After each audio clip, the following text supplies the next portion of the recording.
What is up, everybody? Welcome to Geeks of the Round. I'm your executive producer, DeAno Jackson. We are, of course, here to talk about a very exciting episode of Game of Thrones, episode 609, Battle of the Bastards. This one's a great one here. Let me go ahead and introduce the panel. I'm going to start with Lou Rod. Lou, what'd you think of this episode? It's up there. I'm going to say it's in my top two. I don't know if Hard Home or The Wall was number one, but this one's definitely number two. I really loved it. And I will correct myself. We did go to Marine for about 10 minutes. Yeah, we were there for a little bit. It was all good. Charles, what'd you think of this one? I loved it.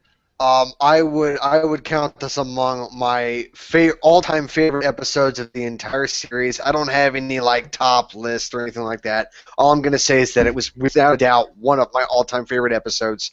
And I will say this. I kind of figured we would go to Marine this episode, but my theory was that the Greyjoys were going to be partially responsible for saving Marine from the whole siege of the Masters. I was wrong in that theory, which was a little disappointing, but still it was awesome. Yeah, definitely. And last and certainly not least, Editor-in-Chief Matt Moore, what'd you think of this one? I thought it was a great episode. I was actually expecting the Battle of the Bastards to be the big thing, but as good as the Battle of the Bastards was, I actually enjoyed the first part of the episode more than I enjoyed the rest. Now, they were both amazing, but I really liked how Daenerys cleaned shit up. Yeah, it's like Daenerys absolutely, positively took care of business. Got that work early on in this episode. It's like I thought that was absolutely fantastic. Since there wasn't really much stuff in Marine, it's like let's go ahead and tackle that stuff first. Yeah, all the Marine madness. Daenerys kind of came ready to kick ass, take names, and then kick everybody else's ass while she was at it. And Tyrion's like, yeah, how about we try something else? Because she was absolutely kind of ready to just start killing everybody. Yeah, absolutely, and that was her plan, was kill the Masters, kill anyone who supports the Masters, et cetera, et cetera. And it took Tyrion to talk a little bit of sense into her. Because, honestly, that would have been my plan, too. I would have been like, forget all you fuckers, you're all dead. However, that may not be the most intelligent way to go. That was her daddy's way of thinking. Oh, no doubt. It's like even Tyrion is kind of pointing out, it's like, yeah, I'm kind of seeing shades of the Mad King here. I like how he broke down exactly what had happened, why Jaime made the decision that he did, and how, there were parallels to this. Because then it's like, no, this is different. It's like, yeah, you're talking about killing, innocent women and children. It's not entirely different. Yeah. I mean, they did that little talk, great. Then they meet up on the little wherever they were. I loved it. Masters talking shit, like they always do. And then Tyrion sits in with, hey, there's no need for insults. And then Masters like, are you done? Because we want your surrender. Yeah, that was entirely predictable. That particular line was pretty predictable. Because fucking Daenerys doesn't surrender to anybody. She was surrounded by a million Dothraki, and she still didn't fucking surrender. Mm-hmm. Yes, surrender I don't think really is a word in her vocabulary that she realizes theoretically could be applied to herself. I don't think she's there yet. Yeah. And then, of course, Grey Worm made what I'm guessing is another joke. We only need to kill one of you. And so what does a motherfucker do? He kills. Yeah. Well, yeah. That was actually a good plan. It's like, get two of them to turn on one of them so that one of them doesn't have, that loyalty anymore and kill the other two very quickly. So it's like, okay, dude, it's like, these two other dudes turned on you. We took care of them. We're letting you live. You're on our side now. Yeah, I think it's pretty good with that. Yeah, that was pretty awesome. Yeah, it was an excellent strategy. But you notice that the moral of this episode was... Don't fuck with Daenerys Stormborn? No, besides that. That's the given. where not Grey Worm, but Grey Worm made the little speech saying, "Hey, do you guys want to fight for the Masters when the Masters won't fight for you?" And then John had that same type of mentality when he was speaking with his troops in the tent, where I was getting in his head to make him feel like we know his troops, he's not going to fight for his troops. And we saw that on the battlefield, where he just shot arrows up at everyone, not caring who was getting hit. Yeah, but it worked in the case in Marine. It did not work in the Battle of the Bastards. Well, nothing's going to work in the Battle of the Bastards. Yeah, let's go ahead and jump on that. It's like I'm just going to get one thing out first and foremost. Sansa pissed me off. No, Sansa pissed me off. Why did she piss you off? She did everything right.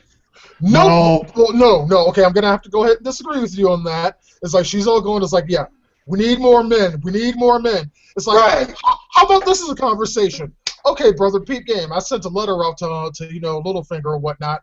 Got a bunch more troops coming, so if we could just go ahead and wait on them, I got lots more men coming. We can make them part of the battle strategy. You know what I'm saying? No, or that's plan A thing to say, or plan B, mention nothing about this and pretty much get a bunch of people killed. Right. 1,500 of his men died. There was no way, unless she got a fucking Raven back, which we did not see. There was no way she knew that he was going to finally show up. She could have mentioned sending the fucking Raven. Right. Because she's going on about we need more. No, wait a second. Yeah, that's true, but she could have mentioned sending it because, like, her argument was like, we need more men, we need more men. It's like, as far as Jon Snow knows, there are no more men to get. It's like, if she could at least mention, it's like, there's this over here, I'm making the attempt at this, let's see what happens. Rickon will still be alive, though. She did not mention that at all. She's all like, at least let me send a Raven, and he's all like, no. Shit. He told her no, and that was 2 episodes ago. So, okay, but she did it anyway. It's like, at this point, it's already done. Besides, it's already done. She could have mentioned that she did it. Instead of just going on, we need more men, we need more men. It's like, of course, Jon knows they need more men. It's like, as far as he knows, there's nowhere to get more men. So it's like, what was he supposed to do? Just like stood around and wait, right? And hope. You can't wait. It's like if Sansa would have at least mentioned this is a possibility, it's like, yes, Jon would have been mad that he would that she went against what he wanted to do. But it's like, I mean, that genie's already left the bottle. It's done, so let's see if we can get some more men. Because they know damn well they need more men. Right. Look, and she made a conscious decision to not mention the fact that she had done that. And it wasn't even like, I mean, because you want to talk about sending a Raven, it's like, there was no Raven sent. It's like, let's not forget what actually happened. I was like, I mean, the sending the Raven later on, that's the thing that happened. The first time she went to even go see Littlefinger in the first place with Brienne, she didn't mention that either. Nope. She kept Jon in the dark about that the entire time. Right. When she went to see Brienne, of whatever you speak, when? It's like it was a few episodes ago when her and Brienne went to talk to Littlefinger, and Littlefinger broached the idea of having these men, help out in the situation. Yes, she did not mention that at all. I thought she did. I thought that's what she was telling Jon 2 episodes ago. Nope. I rewatched the episodes to be sure. She lied.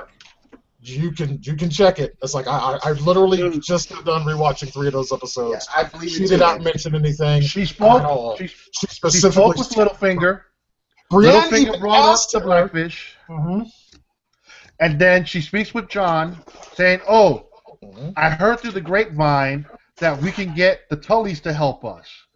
Never mentioned where she got the information. Mm-hmm. And then Littlefinger also mentioned information. She's not going to go, hey, remember that guy who got her father killed? Yeah, he's going to help us out. That's why she didn't. Well, she didn't leave that one part out because but still, that would have been an important key to save their brother. But no. Remember that guy whose tagline is "Don't trust anybody, especially me." Yeah, I'm going to trust him. No, of course she didn't fucking mention shit. But that's exactly what she ended up doing. Right. It's like sharing that knowledge and making Jon at least a part of that process, making him aware of what's going on. It's like you can't have battle strategy and then have one person outside planning outside shit. Right. It's like, I mean, that's just not the way this shit works. She was useless. I'm sorry. She was. Regardless if it was useless or not, Littlefinger's troops made their Two Towers entrance. Right. On the It was like, hilltop, blowing the horn, coming to save the day. Well, that Right.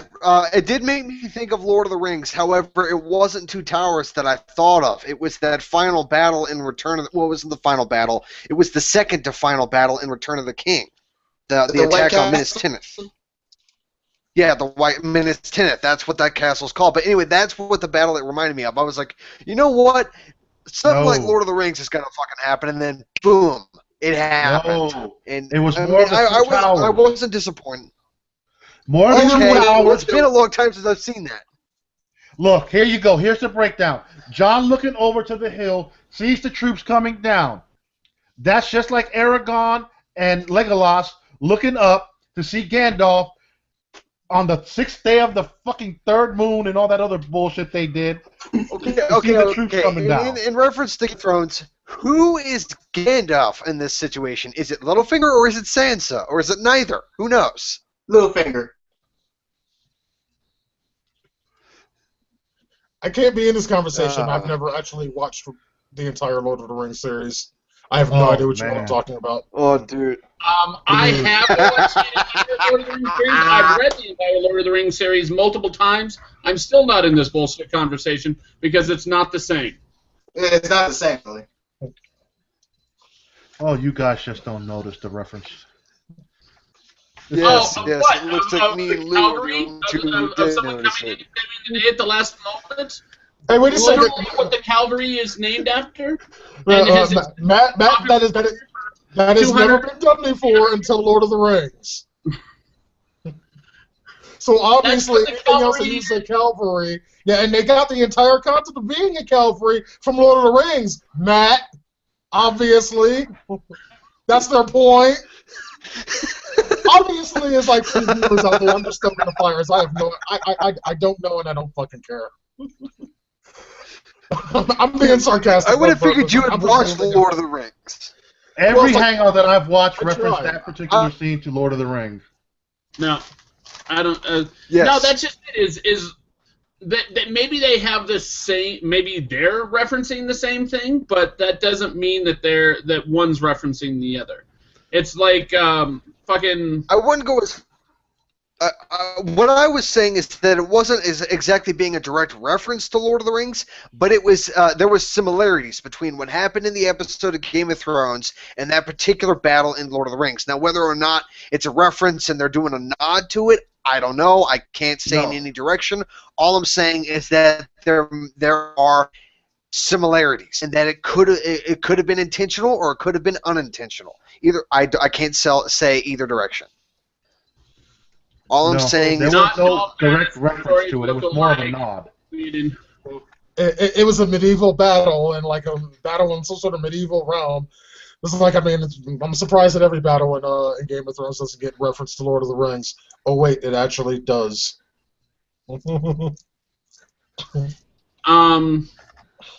But yeah, I don't see it as a Lord of the Rings reference.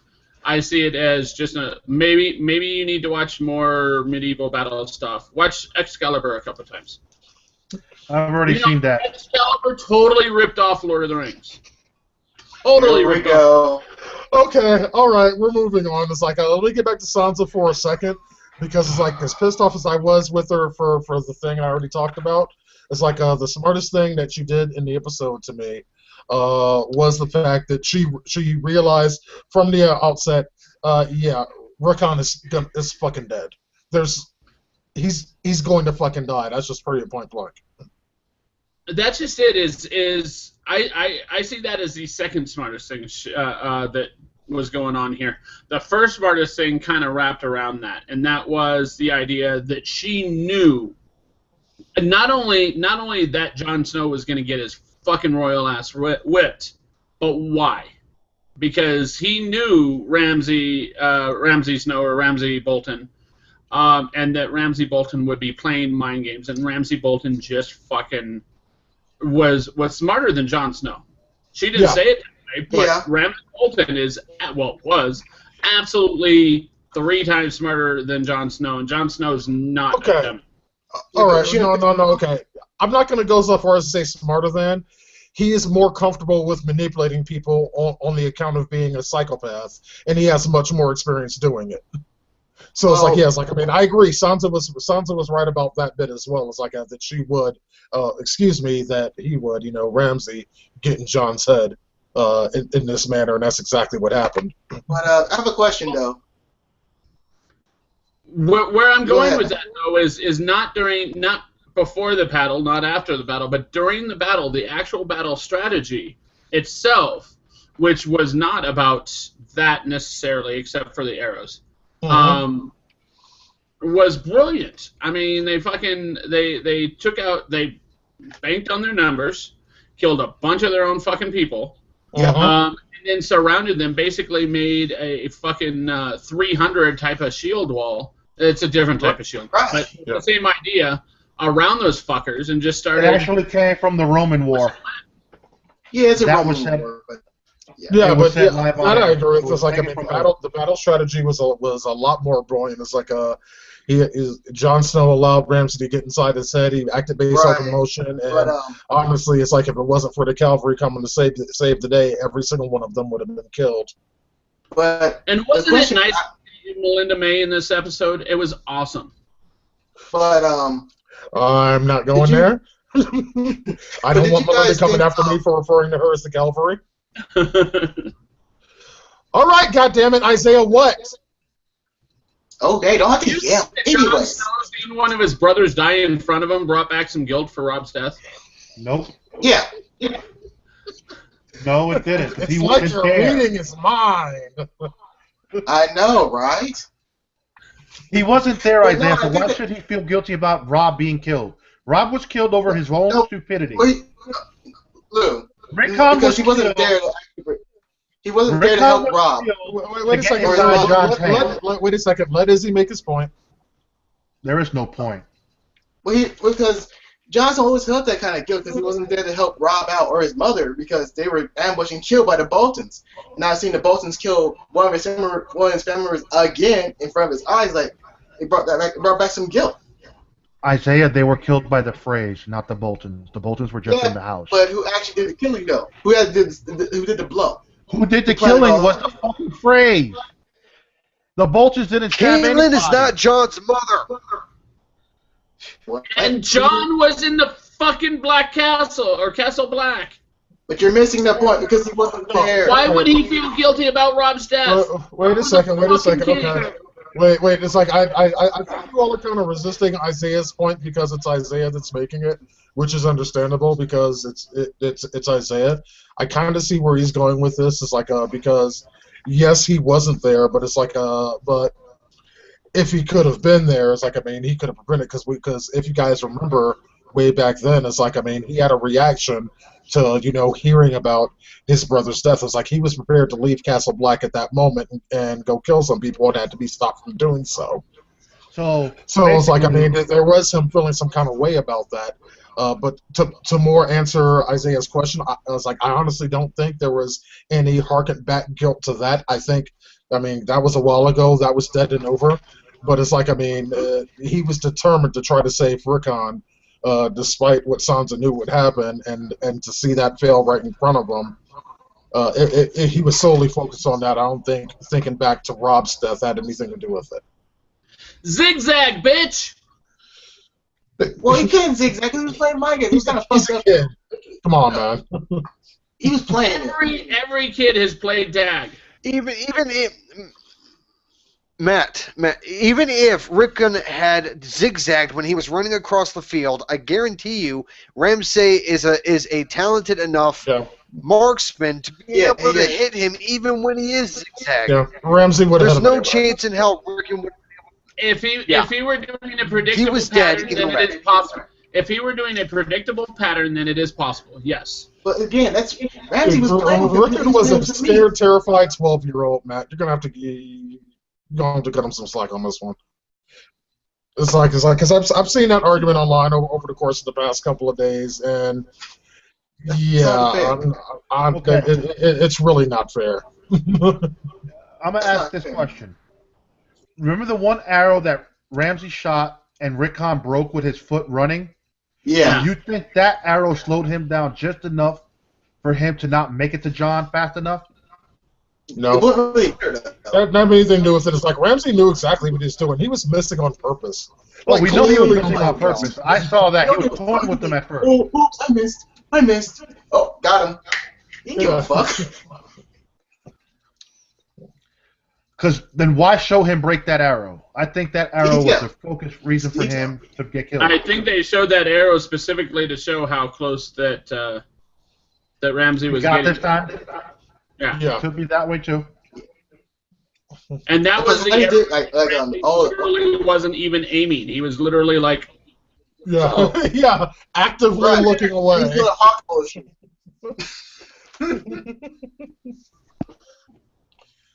But it was fun watching that fucking psychopath finally die. Yes, it was beautiful. Beautiful. and I actually have a continuity issue with that particular. For his own dogs. I know exactly what continuity issue you're going to discuss. It's like there's no way Sansa could have known that the dogs weren't fed for that long because she had left by the time he said it. I know. No, actually, I was going to say that that wasn't the continuity issue, but that's a good one too. That's the big one that everyone's been talking about. Okay, go ahead and say yours. Oh yeah, I was gonna say John could have told her that shit. I mean, he could have been in there forever. In any case, I think that the problem is that at least a day had passed, so he had not fed the dogs in 8 days. Oh, dear Jesus. The dog said that he said no, so there was Sansa did know. Sansa did know that he said that about the dogs not being fed for so long is because he said that when his entourage met with John and his entourage, including Sansa, so Sansa she took heard him off. say that. No, she didn't. She took off. As soon as she said, Bolton, you're going to die. He said it before she took off. No, he didn't. He said it right after she left. She left. I just finished watching it. Right, because Sansa left and he explained what his dogs might do. So yes, And I remember, noticed that on the second time I watched it, I noticed I'm like, okay, she took off. How did she find out? Well, you know what? The little girl was still there, and everybody else was still there. They could have had some little powwow in the tent while Ramsey was bragging about, I haven't fed my dogs in 7 days, and that's how she found out. Yeah, So I won't say there's a continuity issue with it because, hey, she could have found out through the grapevine. Well, I was like, y'all want to talk continuity issues? I mean, fuck, it's like the ships that Theon and Yara were riding on, what did they fucking fly? Right, To get over a marine that quick? That was I put fucking it in quick. the chat. I'm all like, they literally went around two. Mind you, the known world is only 2 continents, 2 very large continents. They got around. They had to go all the way around 1 3/4 away, both of them, and then go way deep inside another. That second one. It's just like literally, it would have taken them like months, not days, not weeks. But we don't It'll know take how them long. months. We don't know the timeline that's passed from the last point they were at to get to Marine. They were already halfway to Marine. We know that when Yara was picking up hookers. Okay, yes, but what has happened in that period of time? Absolutely We don't know how much nothing. time. Literally, this episode happens right after the last episode. We know that because of the Daenerys storyline. Yeah, but we don't know how long before they got to that particular point, how much time has passed. So literally, that what we see as an episode, that could have been weeks Yeah, that could have been where weird. the timeline moved forward. Even weeks would have been fast for that for that amount of travel. Hey, That it's would have movie been magic. fast for that amount of travel. But yeah, that's not what happened. Isaiah, did you ever hear of sun rising? Yeah, it's like, I mean, it would have been a ridiculously long time. The mattress attacked at Okay. nighttime, but the next To put the it to you sun like does come this, back it's up. like, I mean, okay, it's like this is the actual book. This is the Storm of Swords. This is the south part of there. Okay, the Iron Islands is here where I'm pointing. Okay, they would have had to come all the way down around here. Yes. Like seriously, all the way down around Dorne, come back up. And he has to change the page. That's how far away it is. Yeah, That's kind of it's confusing. literally on another page. I'm trying to get it to focus. And then Slaver's Bay is here. This is Slaver's Bay. They had luck on their side. They had strong gust of wind pushing them. No. Robert Baratheon pushed out. If they were doing airships. Lou, the only hurricane speed. What was it? Final Fantasy? Was it Final Fantasy 9 that had the airship? A lot of them had an airship, but 9 probably had one. 7 definitely did. It had airship was in play. It's like airships are kind of a staple in the Final Fantasy series. But I know for a fact 7 had one. Dude, they had 40 the entire school wind gusts pushing them down to get there quicker. All it is. Yeah. I mean, it's like, I didn't mind it, but it's like, I mean, holy shit. They got there quick. I know, it's like, man, that was kind of fast. Good job, writers. I found something out, and you read the books, DeAno, so I'm going to ask you, because I've heard this from another book reader, but Daenerys likes to munch on some carpet. Nope. Yes, she does. Nope. She was not in the book. Carpet in the books. Nope. She marched carpet in the book. You think they're going to take her that way with Yara? Dude, because they don't do it in the book. This is the book. I'm telling you, that does not happen. This is the book. I've read it, all of it. No. Oh, I had 2 people confirm that on Sunday that read the books. Jarl and okay, well, you read the books and see if you can confirm it for yourself. I ain't reading that shit. That's too in the book, Jarl's straight as well. Yeah, true. And she goes by a different name, but it's the same character. I forgot her name. They said Yara was conflicted with her sexuality. No. In the books, she is straight. Both Daenerys and her are straight. Huh. Check out the articles, because of the fact that there's been a whole bunch of stuff where Emily Clark's all like, yeah, let's have a lesbian affair. She's all for it. But then in the article, it'll be like, these characters are straight in real life. Yeah. And people just lying to Luke because they know damn well he ain't going to read it and find out. Yeah. Like, look it up. They are straight characters, both of them in the book. Yep. I don't have a problem with them being bisexual. That's cool with me. I just in the books, that's not who they are. What it is what it is. Yeah. Sorry, Lou. People blowing smoke up your ass. I don't think so. I'm gonna find it. Okay. Well, you do that. The people here that have read the book are telling you that you're wrong, but okay. They also read the books. Back. You wouldn't know because I'm the only one out of this panel that read the books. I've got no reason to lie to you. I've read some of the books, not all of them. Lou, if you want to borrow them, it's like see that stack underneath the Grand Theft Auto poster? That's where they are. I got the audiobooks. I'm good. But no, in the TV show, as far as I remember, we had Daenerys do one thing with her handmaiden, but that was just once, and she didn't really want to revisit it. Yeah. She was being taught. Exactly. But it's like the thing for me is like as good as this particular episode was, is like, I mean, there's not really a whole lot that happened to talk about. It was very, very action oriented, and it was one of my favorite episodes of Game of Thrones so far. It's like I've seen it at this point 4.5 times, but it's like, I mean, all the things that happened that are kind of discussion worthy, we've kind of gone through. It's like, I mean, we got the Starks back at Winterfell now. That's cool. That should lead to some interesting implications down the road. Dude, the giant being out.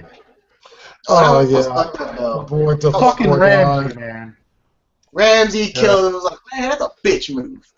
Mm-hmm.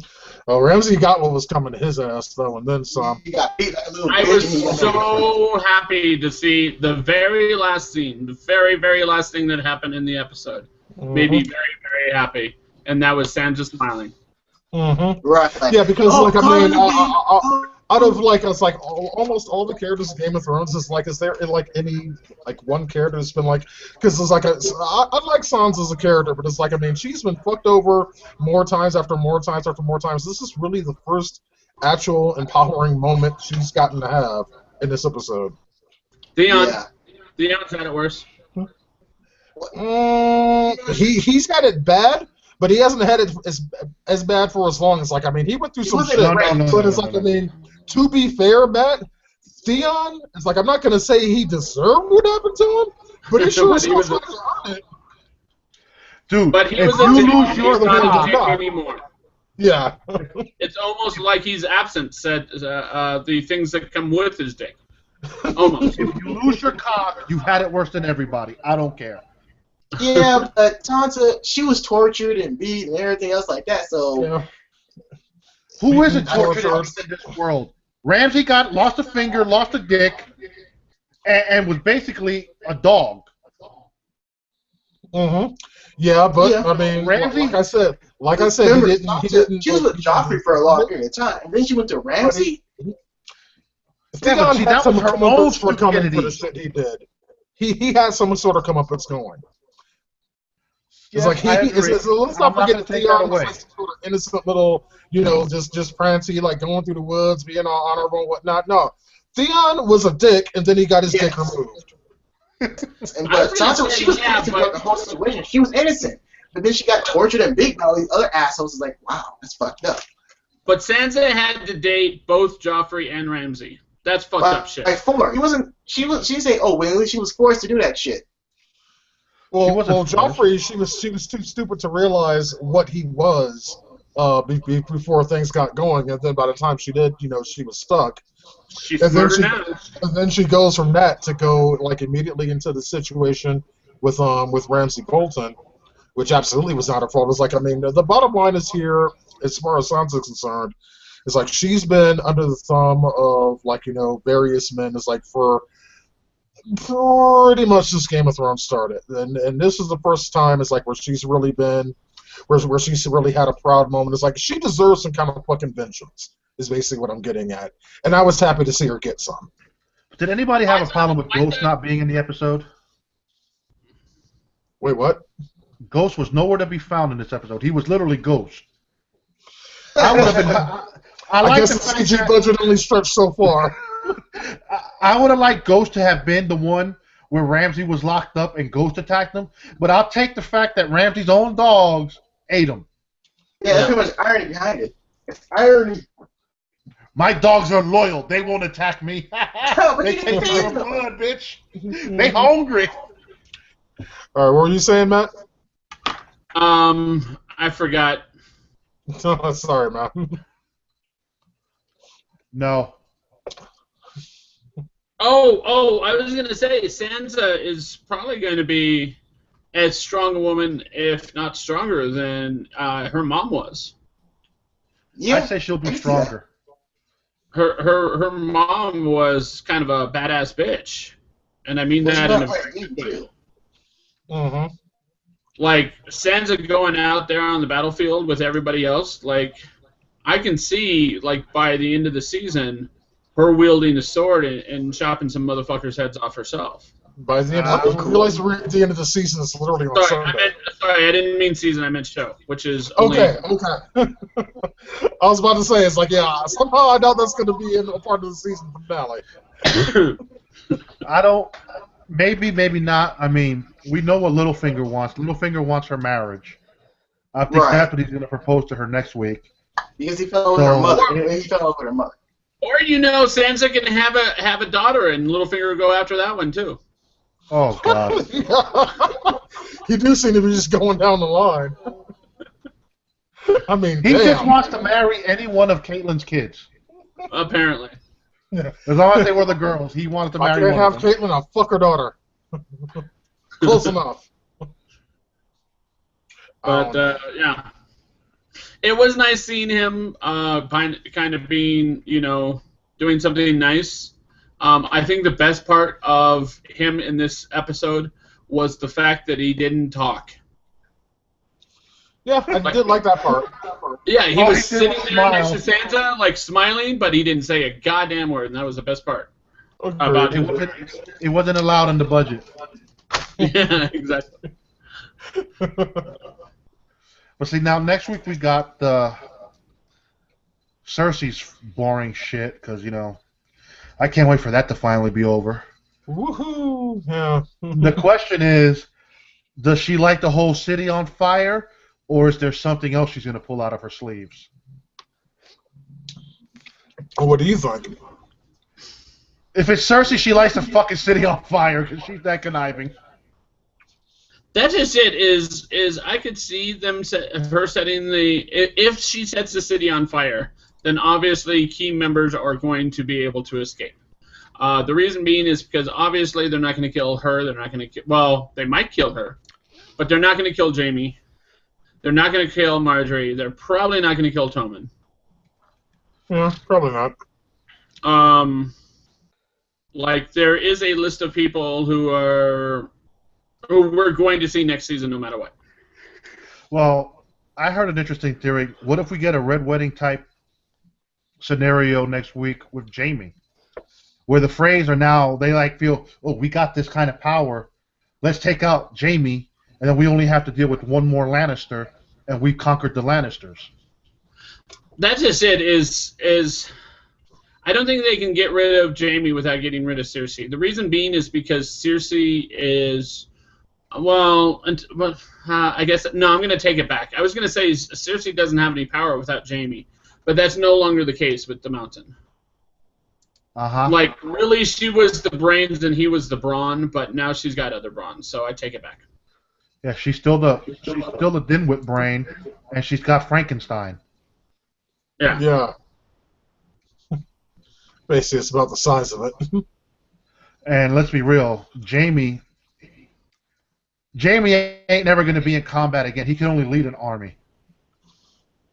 Well, yeah, it's like, I mean, maybe not actual combat, but yeah, it's like he does have a strong enough military mind to be able to lead. I agree with that. I mean, I don't know.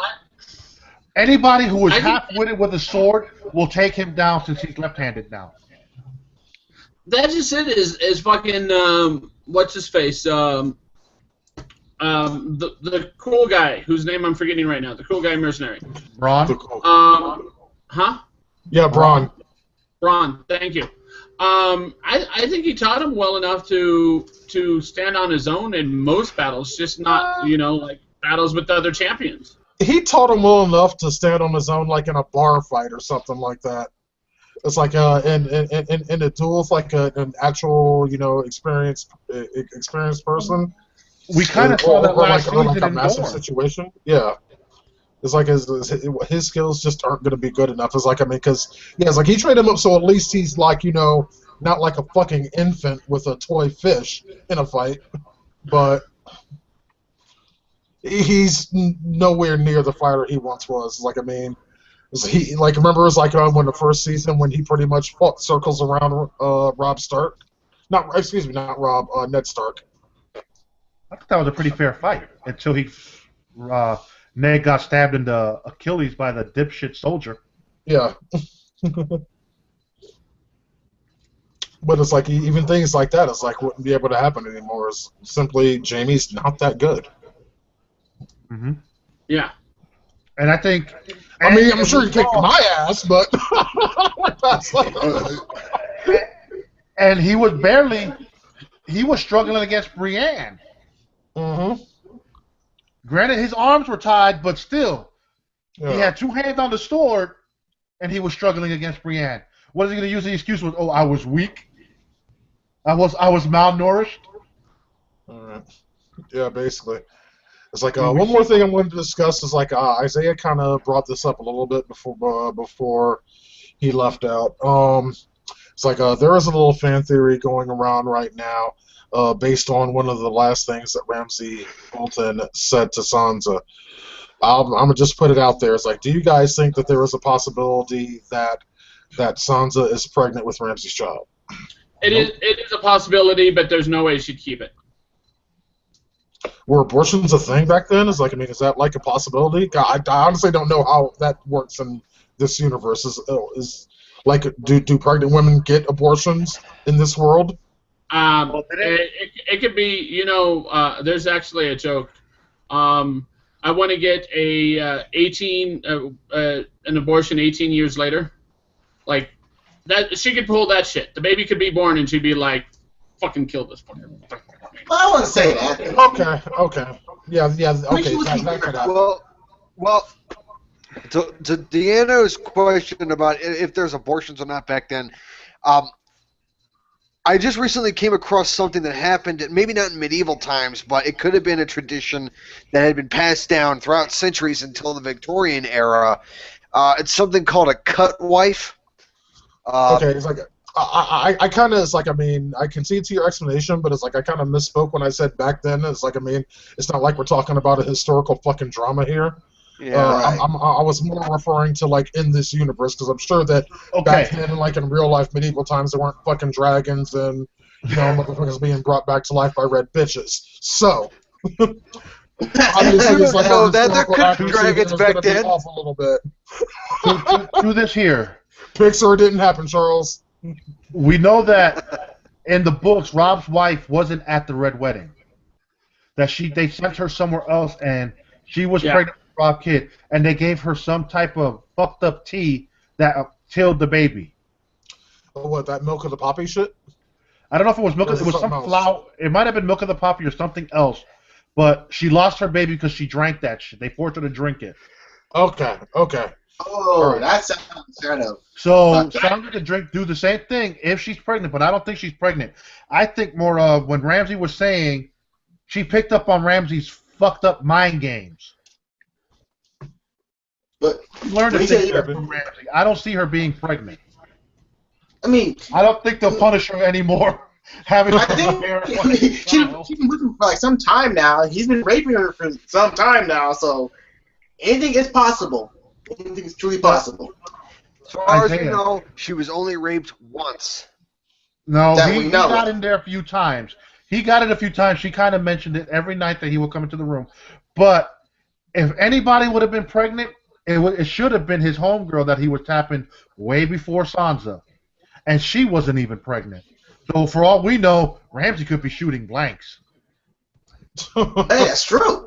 So anything is truly possible. Because he said, I'm a part of you. It's like, that's really creepy. Yeah, but there's no way he would know, though.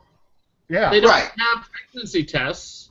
Well, of course he wouldn't know, but it's like, we know the kind of person that Ramsay Snow is. Like, I mean, he would just start fucking what somebody said. It's like, I mean, it doesn't matter if it's true or not. It's a matter, it's like, I mean, if he can make you think it's true, make you think there's a possibility. It's like, well, it's like, I'm not going to say that Ramsay knew he was going to die. It's like a person a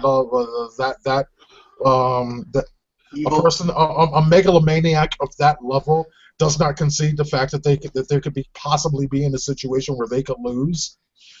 So it's like, I honestly think that Ramsay saw himself getting out of that situation somehow and kind of planting the seeds for something he was going to do in the future. Well, his house no longer exists. Right, so I'm glad it's over. Boltons are dead. Boltons are dead. Whole house gone. It was so better than Joffrey's death. So much better. Oh, yeah. It was amazing. It was absolutely amazing. All right, so does anyone have anything else before we wrap this one up? No, that's it. Nope, I got nothing. Which is weird, too. Yeah, it was a fantastic episode. It was like, it really excited me to see this one. We got one episode of Game of Thrones coming up next week, the season 6 finale, and Geeks Around will be right here with you at geeksaround.com. And of course, it's like all of our discussion vidcasts you can catch on our YouTube channel, youtube.com/geeksaround. Feel free to check us out on all of our other social media madness, Google+, Facebook, Twitter. We're on all that as well. Geeks Around. If you have anything for us, feel free to leave us a message on our voicemail line. That number is 801-609-GOTR. Again, that is 801-609-4687. Until next week, we are Ghosts.